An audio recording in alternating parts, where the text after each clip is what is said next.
అదే విధంగా ఇప్పుడు కూడా మొదటి కొరింథీయులు చదవబడలేదు, మనం అక్కడే పోలా.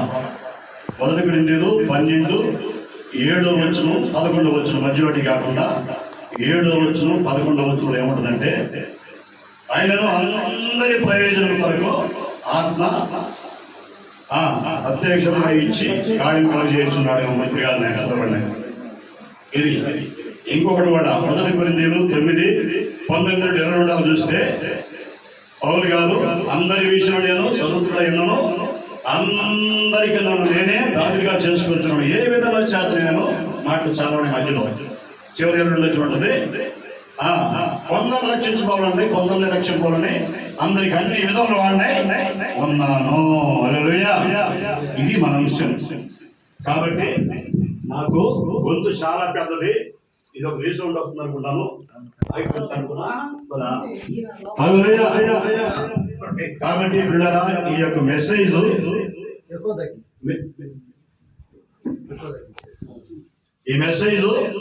మనందరికి కూడా అడవి నాకు భయంకరంగా ఉంది. మనందరికీ అన్న చెప్పిన ఈ క్రమానికి కూడా మంచి ఆదరణకరంగా ఉంటుందని నేను ఆశపడుతున్నా.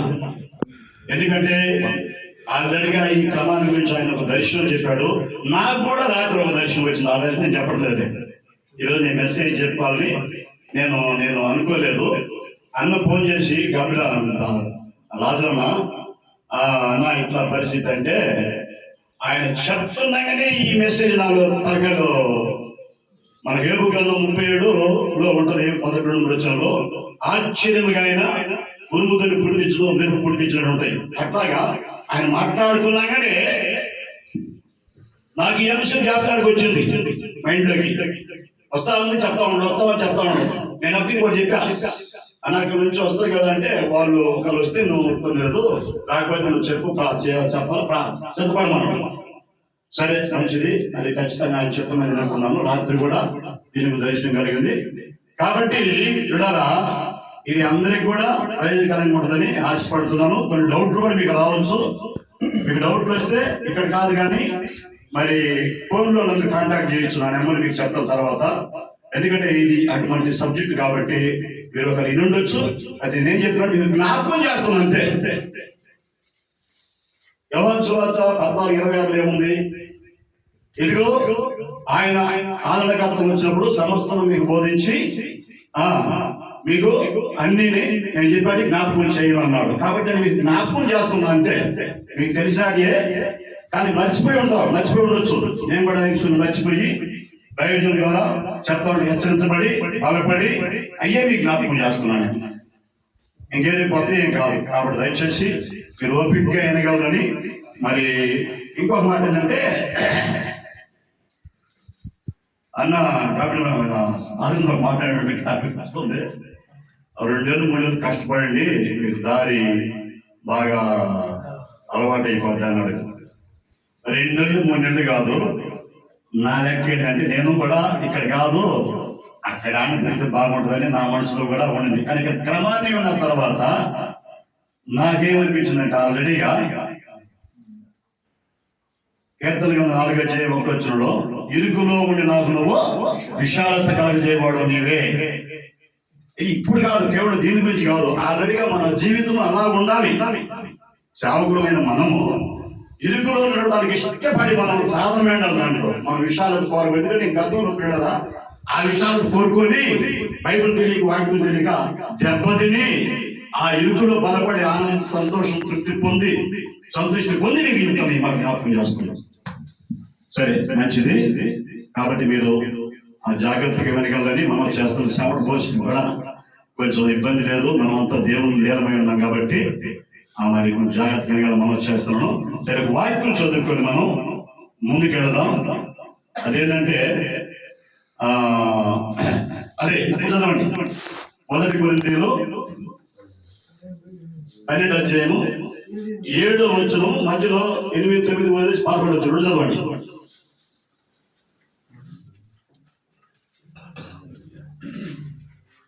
1 కొరింథీయులు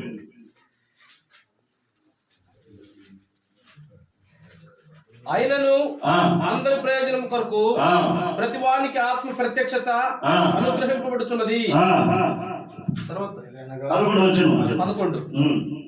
మరి ఒకనికి ఉమ్. అద్భుత కార్యములను చేయ శక్తియు, ఆ.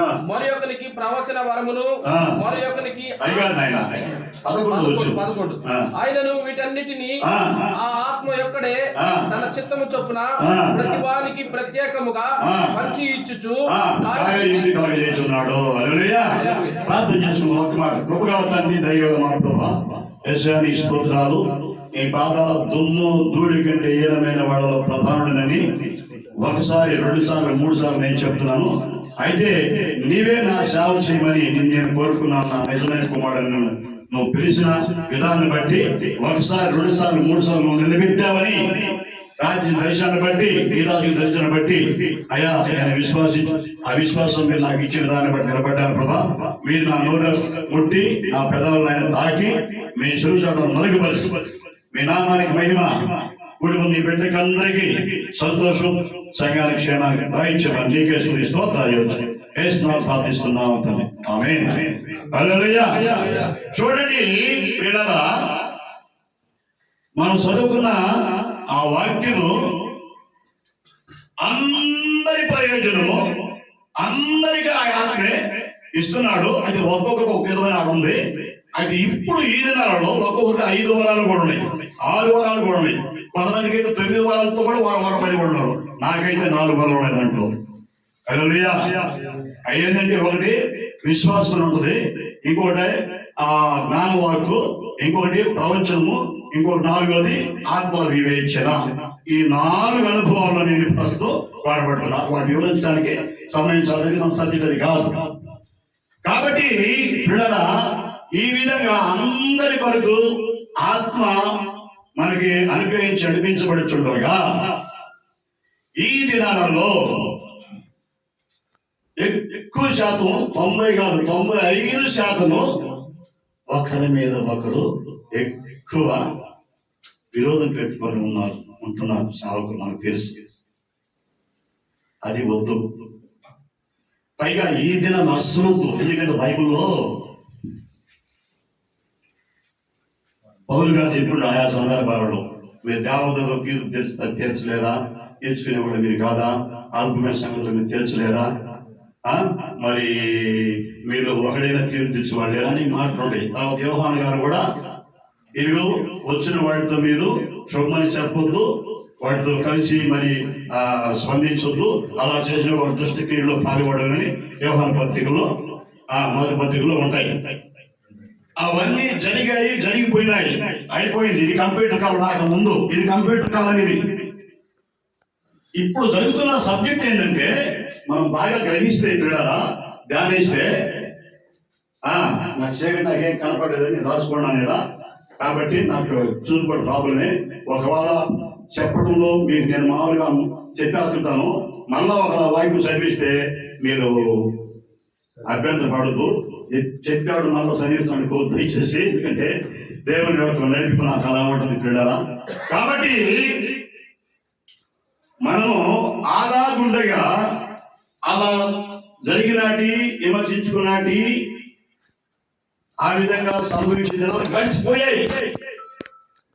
ఇప్పుడు ఏం చేయాలంటే మనము ఇప్పుడు జరిగే ప్రజెంట్ ఏం తెలిసిన ఒకసారి ఇప్పుడు దానియేలు గ్రంథము నేను చెప్పేలా తెలిసిన వాక్యాన్ని మీకు జ్ఞాపకం చేస్తున్నాను. దానియేలు గ్రంథం 2వ అధ్యాయము 40 నుండి 44 దాకా చదవాలి. గట్టిగా చదవండి.